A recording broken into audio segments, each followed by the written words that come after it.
women who are dancing their survival as a people. They are dancing their longevity as a people.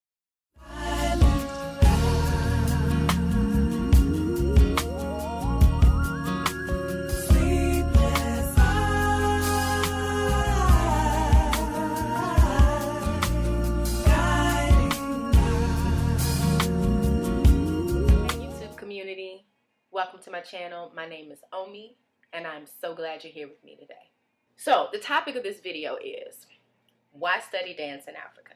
So a lot of people in the course of me talking about, you know, this work, this trip that we do, in the course of, you know, discussing my experiences abroad, a lot of people come back with, you know, gosh, it sounds amazing, but, you know, I don't know, man, it just, you know, I don't know. There's always, I don't know. I think it's important to address to help people understand the value of it, to understand why somebody like me would dedicate the last 10 years, 11 years of my life, you know, to exploring, to studying dance in Africa, to making work, to having these, you know, intercultural exchanges that have profoundly shaped the way that I define myself as an artist, but as a person as well. When you talk about studying dance in a particular culture, or certain styles of dance that come from different places in Africa and diaspora, those dances are absolutely shaped by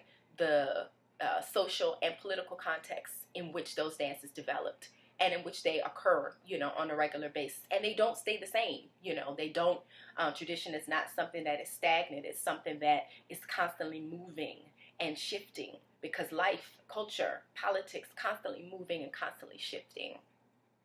Dance also shapes the societies in which they are practiced as well. So there's this relationship, it's a cyclical relationship where dance is shaped by context, and the context also shapes the dance. Culture is food, culture is music, culture is the way we dress, culture is the language we speak and the dialects of those languages, the slang, the ways we greet each other.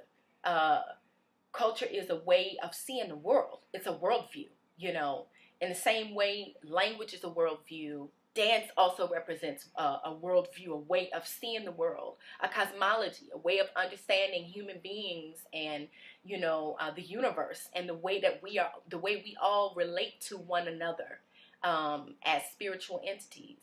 And that's what you get a little glimpse of when you go and study dance in Africa. I'll give you one anecdote. There's a dance, Sabar is a family of dances, a family of dances. It's also a family of rhythmic patterns that accompany those dances. Sabar also refers to the family of drums, because they're different from djembe drums that most of us here are familiar with. Sabar also refers to a community gathering where Sabar dancing happens. Sabar is a perfect example of how a dance shapes the context, its society, but it's also shaped by that society. And it also reflects certain values of that society. So I'll give you an example. There's an event that happens in Senegal called a Gumbe. A Gumbe is a social event. And I happened to witness Gumbe, which involves Sabar dancing. So in this place, I was in Somon, Senegal. We're in this large space, and all of the women of the community are dancing in a promenade around the perimeter of it. The whole community was shaped, assembled in a circle. All the females, women, the older women, the middle-aged women, the young women, the children, the female children, were all dancing in a promenade around the perimeter of the circle. And at some point, the oldest women in the community came forward and they danced. And then the middle-aged women and the younger women and the female children came and danced.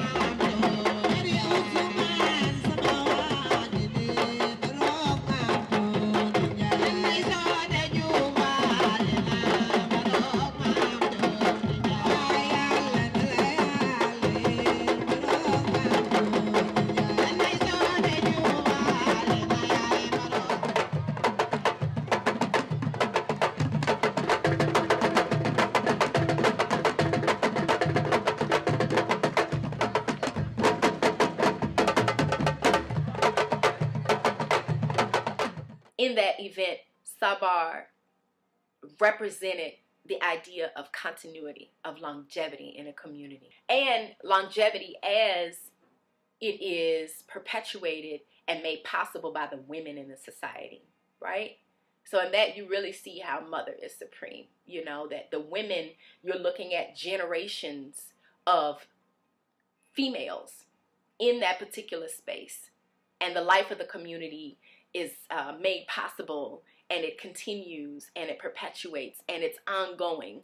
You know, there's this long continuum of life that is represented by these women and made possible by these women, you know, who give birth, you know. So in that particular context, you're looking at, you know, up to, let me see, daughter, mother, grandmother, great-grandmother. You're looking at up to 4 generations of women who are dancing their survival as a people. They are dancing their longevity as a people. They're dancing their history, they're dancing their present, and they're dancing their future.